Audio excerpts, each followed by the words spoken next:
श्राद्ध की कथा। जन्म लेने के उपरांत प्राणी पर 3 प्रकार का ऋण होता है। पहला देव ऋण, दूसरा ऋषि ऋण और तीसरा पितृ ऋण।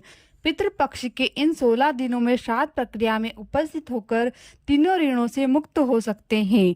चंद्रमा की ऊर्ध्व कक्षा में पितृलोक स्थित है, जहाँ हमारे पितृ निवास करते हैं, जिन्हें हम आंखों से नहीं देख सकते। जीवात्मा जब स्थूल शरीर से पृथक होता है, उस स्थिति को हम मृत्यु कहते हैं। हिंदू मान्यताओं के अनुसार 1 वर्ष एक प्राय सूक्ष्मजीव को शरीर नहीं मिलता। मोहवश वह सूक्ष्मजीव अपने परिवारजनों एवं घर के आसपास घूमता रहता है।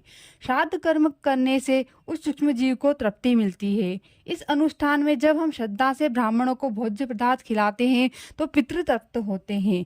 महाभारत में प्रसंग आता है कि मृत्यु के उपरांत दानवीर कर्ण को चित्रगुप्त ने मोक्ष देने से इनकार कर दिया था।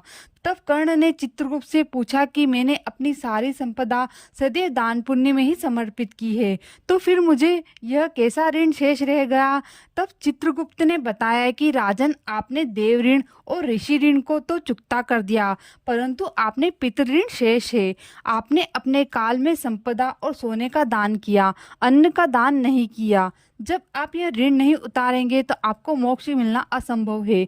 इसके उपरांत धर्मराज ने दानवीर कर्ण को व्यवस्था दी कि आप 16 दिन के लिए पृथ्वी पर जाकर अपने ज्ञात व अज्ञात पितरों को प्रसन्न करने के लिए विधिवत श्राद्ध, तर्पण तथा पिंडदान करके आइए, तभी आपको मोक्ष की प्राप्ति होगी। दानवीर कर्ण ने वैसा ही किया, तभी उन्हें मोक्ष मिला। किंवंती तभी से श्राद्ध की प्रथा आरंभ हुई। महाभारत की कहानी। महाभारत के अनुसार सबसे पहले महातपस्वी अत्रि ने महर्षि निमि को श्राद्ध के बारे में उपदेश दिया था। इसके बाद महर्षि निमि ने श्राद्ध करना शुरू कर दिया।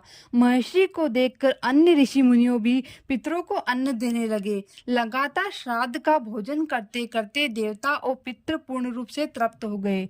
पुराणों में भी पितृपक्ष को बहुत अधिक महत्व दिया गया है। कई सारी पौराणिक और लोक कथाओं में भी इसका वर्णन है, लेकिन बहुत कम लोगों को यह पता होगा कि महाभारत में श्राद्ध क्यों किया गया। बता दें, पितृपक्ष में श्राद्ध की शुरुआत महाभारत काल से चली आ रही है। श्राद्ध कर्म की जानकारी भीष्म पितामह ने युधिष्ठिर को दी थी। इसके पीछे की पूरी कहानी यह इस प्रकार है, जान लीजिए। कौन है पितृ? हिंदू धर्म में पितृ को 84 लाख योनियों में से एक माना गया है। मान्यता है कि विभिन्न लोकों में रहने वाले ये दिव्य आत्माएं संतुष्ट होने पर व्यक्ति पर अपना आशीर्वाद बरसाती है, जिससे मनुष्य को धन, यश, कीर्ति आदि की प्राप्ति होती है और कुल की वृद्धि होती है।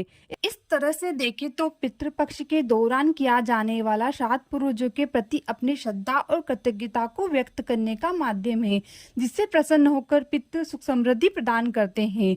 पितृपक्ष में पितरों में किए जाने वाले श्राद्ध के बारे में मान्यता है कि इसकी शुरुआत महाभारत काल में हुई थी।